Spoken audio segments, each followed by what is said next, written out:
다윗이 예루살렘으로 황궁할 때 그를 맞으러 온 사람들을 살펴봤습니다. 그 중에 마지막 사람은 바르셀라라는 그런 큰 부자였습니다.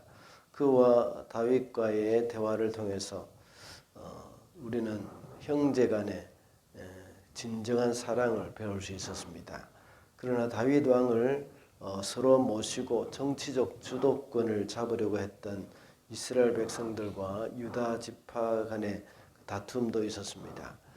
형제 간의 진정한 사랑은 나눔으로 표현된다고 했습니다. 그리고 형제 간의 진정한 사랑은 대가를 바라지 않으며 소유의 개념이 아니라고 했습니다. 유다 지파와 이스라엘 백성들 간의 다툼으로 인해서 세바라는 베냐민 지파 비그리의 아들 이 사람이 불량배라고 나타나 있는데 이 사람이 나타나서 이스라엘 지파 사람들을 선동해서 다시 돌아가 버렸습니다. 압살롬의 반란이 끝이 나자마자 또다시 이스라엘 공동체의 분열의 위기가 찾아온 것입니다. 다윗은 이것을 막기 위해서 군사를 모집해서 세바 일당을 제압할 것을 명령했습니다.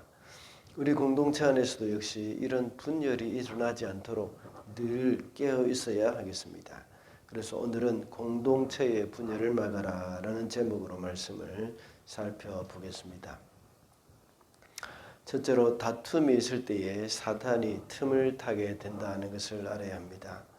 1절 말씀입니다. 그 즈음에 불량배 한 사람이 그곳에 있었는데 그의 이름은 세바였다. 그는 비그리의 아들로서 베냐민 사람이었다. 그는 나팔을 불면서 이렇게 외쳤다. 우리가 다윗에게서 얻을 몫은 아무것도 없다. 우리가 이새의 아들에게서 물려받을 유산은 아무것도 없다. 그러니 이스라엘 사람들아 모두들 자기 집으로 돌아가자. 이스라엘 백성과 유다 백성들의 그 세력 다툼으로 인해서 혼란이 생겼습니다.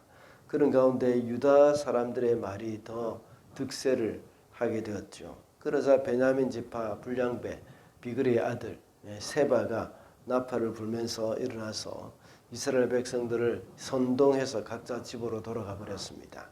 성경은 세바를 불량배라고 소개를 하고 있습니다. 이 불량배라는 말은 성경 여러 곳에 사용된 단어입니다. 이 그 공통점은 언제나 소동을 일으켜서 이스라엘로 하여금 고통을 겪게 했다는 점이 바로 공통점입니다. 이 말고 또 고린도 신약에서는 고린도후서 6장 15절에 보면 벨리알 곧 사단의 일을 빗대어서 사용한 단어이기도 합니다. 오늘 말씀을 볼 때 세바는 이런 사단이 하는 역할을 하고 있다는 것을 알 수가 있습니다. 그가 말하자 모든 이스라엘 백성들이 따랐습니다. 이런 모습을 볼 때에 세바는 어느 정도 이스라엘 백성들 사이에 영향력을 발휘하고 있는 사람임을 알 수가 있습니다. 공동체를 분열시키는 요소들은 항상 그 공동체 안에서 어느 정도 영향력을 발휘하고 있는 그런 사람들이었습니다. 과거에 출애굽할 때도 마찬가지였죠. 이런 세바와 같은 사람들은 항상 교만한 마음이 자리 잡고 있기 때문에 틈이 보이면 언제든지 자신의 영향력을 행사하려고 합니다. 그래서 그 틈을 비집고 들어와서 공동체를 분열시키려고 할 때가 많습니다. 이것이 바로 마귀의 전략이기도 합니다. 우리 가운데도 사단이 틈을 탈 기회를 주어서는 안 됩니다. 다툼이 일어난 장소에 언제나 마귀가 틈을 타서 공동체를 분열시키려고 한다는 것을 잊어서는 안 됩니다. 성령이 역사하시는 곳에는 화평이 있지만 사탄은 불화를 좋아하고 분열을 아주 좋아합니다. 그렇기 때문에 공동체 안에서 다툼을 일으키는 요소를 없애야 합니다. 우리가 하나됨을 위해서 힘쓰는 이유가 바로 이런 것이죠. 둘째로 공동체의 분열을 막기 위해서는 올바른 일꾼을 세워야 합니다. 4절과 5절입니다. 왕이 아마사에게 명령하였다. 장군은 유다 사람을 사흘 안에 모아 나에게 데려오고 그대도 함께 오시오. 아마사가 유다 사람 모으러 갔으나 왕이 그에게 정하여 준 기간을 넘겼다. 다윗은 세바 일당을 소통하기 위해서 아마사를 세웠습니다. 아마사는 반역한 압살롬군의 군사령관이었죠. 그런데 이번에 세바의 반역을 막기 위해서는 아마사를 세워서 유다 백성들의 군사를 유당 백성들을 동원해서 군사를 모집해라고 했습니다. 그런데 정해준 3일 안에 군사를 모으지 못했습니다. 세바 일당이 세력을 형성해서 본격적으로 이 공동체의 분열이 일어나기 전에 그를 소탕해야 하는데 시간이 자꾸만 지체되어서는 안 되는 것이죠. 다윗이 압살롬에게 흘러간 양심을 되돌리기 위해서 아마사를 사령관으로 세우긴 했습니다. 그렇지만 어떤 이유인지 잘 알 수는 없지만 아마사는 이 일을 하기에 적합하지 않은 인물임을 알 수가 있습니다. 아마사가 군사를 모집하는데 이렇게 시간이 오래 걸린 이유가 무엇일까요? 그것은 과거에 아마사가 압살롬의 편에서 다윗을 반역하는 일에 앞장섰기 때문일 것입니다. 그래서 유다 사람들이 아마사에게 적극적으로 협조를 하지 않았다는 것을 짐작할 수 있습니다. 결국 그는 요압에게 살해되고 말았지만 이 공동체의 중요한 일을 해결하는 일에는 적합한 일꾼이 아니라는 것을 알 수가 있습니다. 우리 주사랑교회도 곧 일꾼을 세워야 하죠. 물론 이 일은 하나님이 하시는 일입니다. 그러나 투표를 하는 사람들은 우리 성도들입니다. 성도들이 우리 공동체에 합당한 사람이 누구인지 분별하고 그 사람을 뽑아야 합니다. 그렇게 할 때 우리 주사랑 공동체는 더욱더 하나가 되고 성장할 수 있게 될 줄 믿습니다. 또한 영적 전쟁에 있어서 꼭 직분자만 일꾼이 되는 것은 아닙니다. 모든 성도들이 바로 군사들입니다.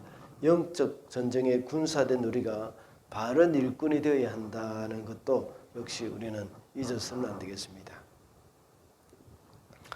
마지막으로 공동체의 분열을 막기 위해서는 영적 전투에 총력을 기울여야 합니다. 7절 말씀입니다. 그래서 요압의 부하들과 그렛 사람과 블렛 사람과 모든 용사가 비그리의 아들 세바를 뒤쫓아가려고 아비사를 따라 예루살렘 밖으로 나갔다. 방금 읽은 7절을 보면 전쟁하러 나간 이 사람들의 부류를 자세히 말하고 있습니다. 군사로 뽑힌 사람들이죠. 그냥 군사들이 아비새를 따라서 예루살렘 밖으로 나갔다. 모든 군사들이 나갔다 하고 말을 해도 될 것입니다. 그러나 요압의 부하들, 그렛 사람들, 블렛 사람들과 모든 용사 이렇게 굳이 구체적으로 언급을 하고 있습니다. 여기서 말하는 요압의 부하들은 요압의 휘하에 있는 정예 부대들을 말합니다.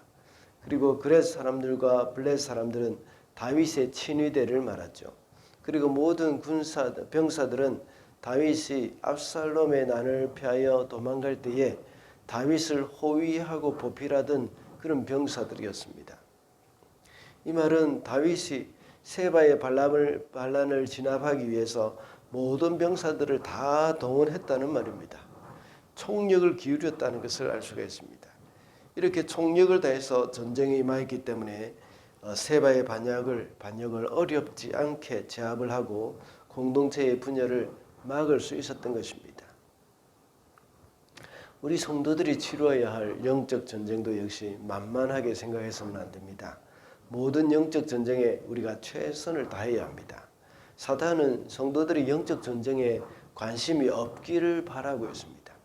그래서 영적 전쟁을 인식하지 못하게 하려고 온갖 노력을 다하고 있습니다. 왜냐하면 성도들이 영적 전쟁에서 총력을 기울일 경우에는 사탄은 패할 수밖에 없기 때문이죠. 우리가 스포츠 경기를 할 때도 아무리 강팀이라고 하더라도 하나가 되지 못하고 분열할 경우에는 지게 되어져 있습니다. 얼마 전 아시안컵 축구할 때가 있었죠. 그 경기 전날 선수들 간에 다툼이 있었다고 합니다. 그리고 그 다음 날 우리나라보다 실력이 훨씬 뒤떨어지는 그 약체 팀과 경기를 하면서 지고 말았습니다. 우리가 공동체의 분열을 막기 위해서는 영적 전쟁에 총력을 기울여야 하고 영적 전쟁에 총력을 기울이기 위해서도 우리가 역시 하나가 되어야 하는 겁니다. 이 스포츠 경기에서도 역시 이런 부분들이 하나가 되지 못할 때에 질 수밖에 없는데 우리 영적 전쟁은 더욱더 우리가 모든 성도가 하나가 될 수 있어야 되는 겁니다. 그러므로 우리의 대적이 악한 사단이라는 사실을 인식하고 그 사탄과의 영적 전쟁에 총력을 기울일 때에 공동체의 분열을 막을 수가 있는 것입니다. 말씀을 맺겠습니다. 오늘은 공동체의 분열을 막으라는 제목으로 말씀을 살펴보았습니다. 공동체 안에 다툼이 있을 때 사단이 틈을 타게 된다고 했습니다. 그리고 공동체의 분열을 막기 위해서는 올바른 일꾼을 세워야 하고 영적 전쟁에 총력을 기울여야 한다고 했습니다. 교회 공동체는 그리스도의 몸으로서 모두가 하나가 되어야 합니다. 그러므로 우리 공동체의 하나됨에 늘 힘을 쓰는 저와 여러분이 되시기를 바랍니다.